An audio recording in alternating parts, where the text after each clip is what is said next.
నమస్కారం. Welcome to Golimaar TV. Delhi results వచ్చేసాయి. అక్కడ అధికార పీఠం బీజేపీ చేతుల్లోకి వెళ్ళిపోయింది. సో, ఈ నేపథ్యంలో తెలంగాణలో ఇటు బీఆర్ఎస్, బీజేపీ అండ్ కాంగ్రెస్ మధ్య విపరీతమైన చర్చ జరుగుతోంది. సో, ఈ విషయంపై మనతో చర్చించడానికి ప్రముఖ సీనియర్ జర్నలిస్ట్ కృష్ణ సారాం గారు మనతో ఉన్నారు. ఆయన అడిగి కొన్ని విషయాలు తెలుసుకుందాం. నమస్తే సార్. నమస్తే. సార్ చెప్పండి, ఢిల్లీలో రిజల్ట్స్ వచ్చేసాయి అండ్ అక్కడ అధికారం బీజేపీ చేతుల్లోకి వెళ్ళిపోయింది. సో, ఆ రిజల్ట్ యొక్క ప్రభావం తెలంగాణ రాజకీయాల మీద ఎలా ఉండబోతుంది? అంటే రాజకీయ పార్టీలు ఎక్కడ ఏది జరిగినా సరే దానిని తమ ప్రయోజనాలకు అనుగుణంగా అన్వయించుకుని దాని మీద ప్రచారం చేయడము, ప్రత్యర్థుల మీద విమర్శలు చేయడం అనేది సర్వసాధారణం. ఎక్కడ ప్రపంచంలో ఎక్కడ ఏ సంఘటన చోటు చేసుకున్నా సరే, కేవలం మన దేశంలోనే కాదు, విదేశాల్లో సంఘటనలు చోటు చేసుకున్నా సరే, తమకు ఏమాత్రం ఒక అడ్వాంటేజ్ పాయింట్ దొరుకుతుంది అనుకున్నా, లేదంటే ప్రత్యర్థుల్ని బురద జల్లడానికి అవకాశం దొరుకుతుంది అనుకున్నా ఏ పార్టీ కూడా వదులుకోదు. అలాగే నిజానికి ఢిల్లీలో గెలిచింది బీజేపీ. ఇక్కడ కొట్టుకుంటున్నటువంటి రెండు పార్టీలు చూస్తే కనుక ఇక్కడ ప్రధాన ప్రతిపక్షమేమో బీఆర్ఎస్, అధికార పార్టీ కాంగ్రెస్. అక్కడ ఒక ఢిల్లీలో చూసినా కాంగ్రెస్ పార్టీ థర్డ్ ప్లేస్లో ఉంది, డిస్టెంట్ థర్డ్, ఒక్క స్థానం కూడా రాలేదు. బీఆర్ఎస్ అక్కడ పోటీలోనే లేదు.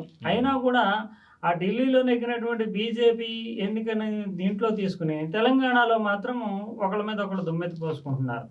ఇక్కడ కాంగ్రెస్ పార్టీ నిజానికి కాంగ్రెస్ పార్టీ అక్కడ స్పాయిల్ స్పోర్ట్ అంటే అవకాశాలను చెడగొట్టినటువంటి పార్టీగా ఆమ్ ఆద్మీ పార్టీకి వచ్చినటువంటి ఓట్లు, సీట్లు సంఖ్యను బట్టి చూస్తే కాంగ్రెస్ పార్టీ కలిసి పోటీ చేసి ఉంటే కనుక నెగ్గే అవకాశాలు ఉండే అనేది ఒక ఈక్వేషన్. అంటే పొలిటికల్ కెమిస్ట్రీ లెక్కల మీద ఆధారపడి ఉండదు, కానీ ఒక ఈక్వేషన్. ఎందుకంటే వీళ్ళకి 6% పైగా ఓట్లు వచ్చినాయి, ఓడిపోయిందేమో 2% ఓట్ల తేడాతో ఆమ్ ఆద్మీ పార్టీ ఓడిపోయింది.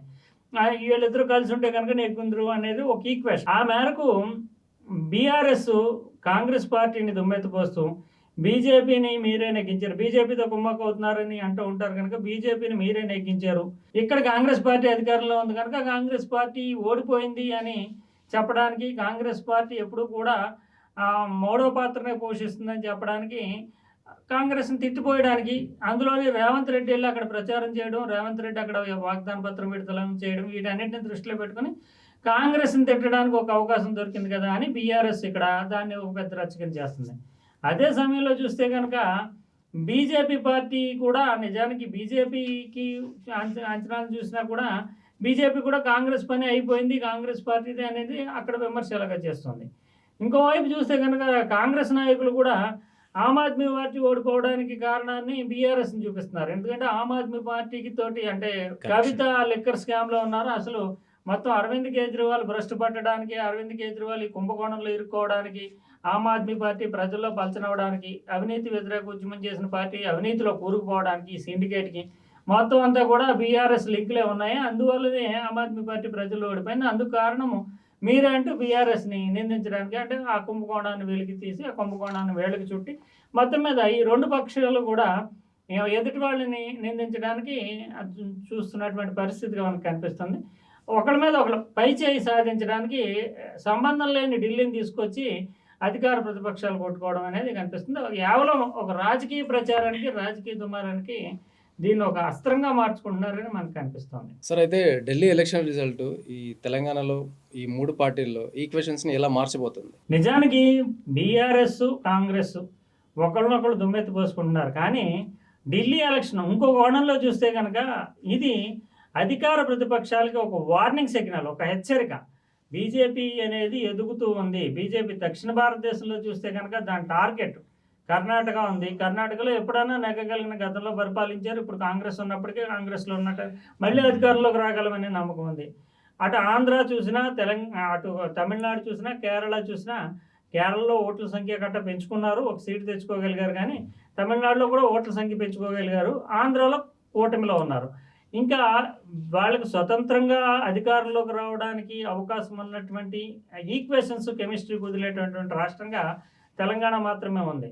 ఈ ఎలక్షన్, ఢిల్లీ ఎలక్షన్ తర్వాత వాళ్ళ టార్గెట్ తెలంగాణయే నిజానికి. ఎందుకంటే ఢిల్లీ ఎలక్షన్స్ తర్వాత వచ్చినటువంటి పరిణామాలు కానీ, పర్యవసానాలు కానీ చూస్తుంటాం.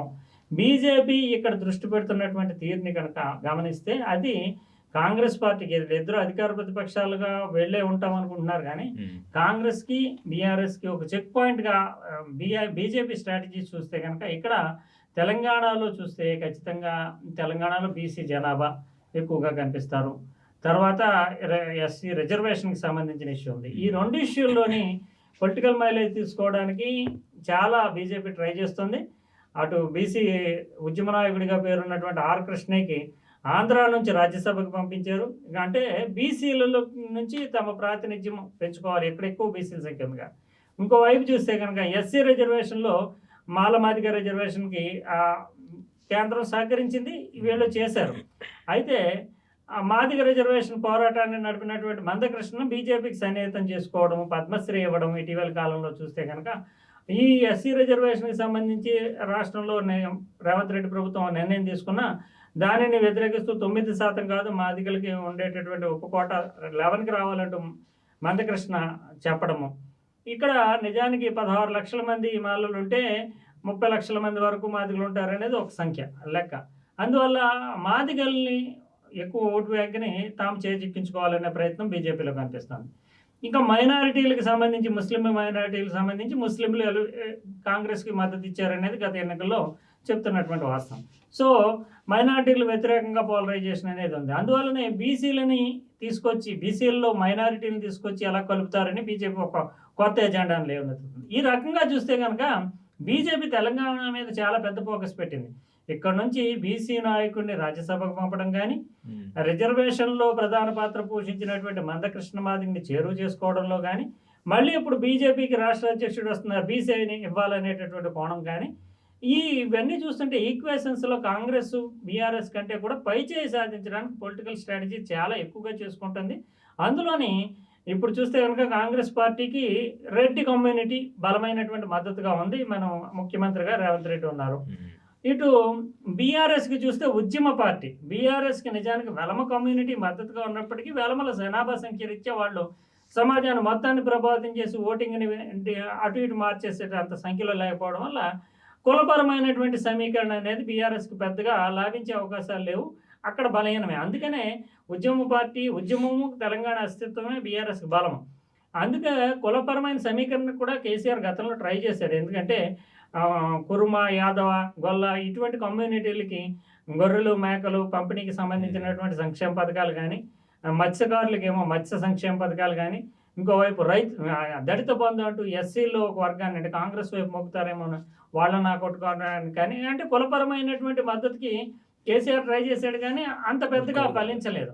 సో కులపరమైనటువంటి వీక్‌నెస్ బీఆర్ఎస్‌కి ఉంది. అంటే కులపరమైన సంఘటితమైనటువంటి శక్తులు బీఆర్ఎస్‌కి అండగా నిలిచేటటువంటి పరిస్థితులు లేవు. కానీ ఉద్యమము తెలంగాణ అస్తిత్వము అనేటటువంటి ఒక బలమైనటువంటి ప్రభావంతో మాత్రం ఆ పార్టీ తన ఉనికిని చాటుకుంటుంది. ఆ బలమంతా కూడా ఆ పార్టీకి తెలంగాణ అస్తిత్వమే.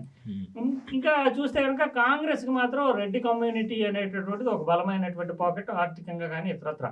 ఇటీవల కాలంలో చూస్తే కనుక మైనారిటీ కమ్యూనిటీ కూడా ముస్లిం మైనారిటీస్ కూడా కాంగ్రెస్‌కి అండగా ఉంటున్నటువంటి పరిస్థితి ఉంది. ఇంకా ఎస్సీ కమ్యూనిటీలో కొంత భాగాన్ని చేజిక్కించుకున్నారు. ఆ రకంగా సామాజిక సమీకరణలో కాంగ్రెస్ ప్రయత్నం చేస్తుంది. ఉద్యమ సమీకరణలతో వీళ్ళు ప్రయత్నం చేస్తున్నారు.